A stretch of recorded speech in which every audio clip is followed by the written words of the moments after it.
दुनिया के सामने अमेरिका के घिनौने और जालिमाना चेहरे का एक बार फिर से पर्दाफाश हो गया है। दरअसल गजा में फौरी, बिना शर्त और परमानेंट सीज फायर लागू करने के यूनाइटेड नेशन सिक्योरिटी काउंसिल के ड्राफ्ट पर अमेरिका ने वीटो लगा दिया।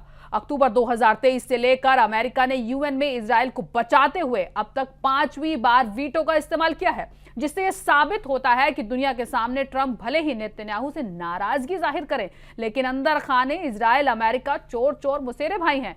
अमेरिका के वीटो पर मिडिल ईस्ट समेत पूरी दुनिया में जबरदस्त गुस्सा फैल गया है। फिलिस्तीनी ग्रुप हमास ने अमेरिका को लताड़ लगाते हुए कहा कि यह फैसला वॉर क्रिमिनल नेतन्याहू के लिए हरी झंडी है। नाजरीन, हमें ऐसा खदशा है कि सच्ची खबरें दिखाने में हमें जल्द ही चुनौतियों का सामना करना पड़ सकता है और हमारे YouTube चैनल तहजीब टीवी को टर्मिनेट भी किया जा सकता है। इसीलिए आपसे गुजारिश है कि हमारे नए चैनल, जिसका नाम है तहजीब टीवी ऑफिशियल, आप उसे अभी सब्सक्राइब कर लें, ताकि अगर हमारा ओरिजिनल चैनल तहजीब टीवी किसी भी वक्त टर्मिनेट हो जाए तो आप आसानी से हमारे बैकअप चैनल से जुड़ सकें। हमारे नए चैनल तहजीब टीवी ऑफिशियल का लिंक डिस्क्रिप्शन में दिया गया है। शुक्रिया।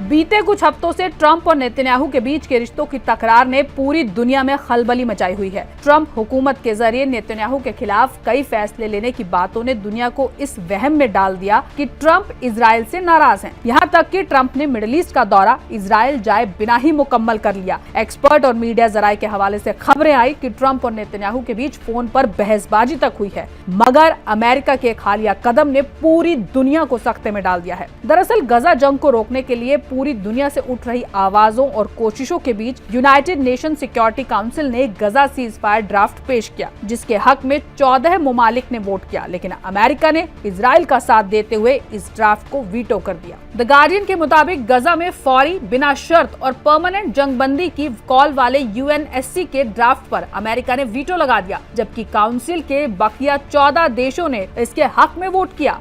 वीटो किए गए ड्राफ्ट में गजा के हालात को तबाहकुन कहा गया और गजा में इंसानी इमदाद के दाखिले पर सभी पाबंदियों को फौरन और बिना शर्त हटाने की मांग की गई। ये वीटो 7 अक्टूबर 2023 के बाद से 5वीं बार है जब वॉशिंगटन ने सिक्योरिटी काउंसिल में इस तरह के ड्राफ्ट को वीटो किया। फिर से इस फिक्र का हवाला देते हुए कि पेश किए गए ड्राफ्ट में हमास की डायरेक्ट मजम्मत या कैदियों की रिहाई की मांगों को शामिल नहीं है। बता दें कि Algeria, Denmark, Greece, Guyana, Pakistan, Panama, South Korea, Sierra Leone, Slovenia और सोमालिया के जरिए को स्पॉन्सर्ड ड्राफ्ट में गजा में इंसानी हालत को तबाहकुन बताया गया। अमेरिकी डेप्यूटी एम्बेसडर डिरोथी शिया ने वीटो का बचाव करते हुए मसौदा ड्राफ्ट को नाकबूल करार दिया और वॉशिंगटन की पोजीशन को दोहराया कि जब तक हमास की साफ तौर पर मजम्मत नहीं की जाती तब तक किसी भी ड्राफ्ट का साथ नहीं दिया जाएगा। अमेरिका के वीटो पर इजराइल इतना खुश हुआ कि इजराइल ने तुरंत वीटो का इस्तकबाल किया। अमेरिका ने वीटो इस्तेमाल करके पूरी दुनिया को अपने खिलाफ कर लिया। साथ ही हमास ने भी अमेरिका के कदम की मजम्मत करते हुए उसकी जमकर लताड़ लगा डाली। हमास ने गजा में सीज फायर के लिए यूएनएससी के ड्राफ्ट को वीटो करने के अमेरिकी फैसले की मजम्मत की और इसे इजराइल को गजा के खिलाफ नस्लकुशी को जारी रखने के लिए हरी झंडी बताया। फिलिस्तीनी रेजिडेंट ने एक बयान में कहा, अमेरिकी वीटो फांसीवादी कब्जे वाले हुकूमत के तई अमेरिकी इंतजामिया के ब्लाइंड बायस को जाहिर करता है और गजा में इंसानियत के खिलाफ उनके जुर्मों की हिमायत करता है। बयान में कहा गया कि ये फैसला वॉर क्रिमिनल नेतन्याहू को बच्चों, ख्वातीन और बुजुर्गों समेत बेगुनाह नागरिकों के खिलाफ जुल्मी युद्ध जारी रखने के लिए हरी झंडी देता है।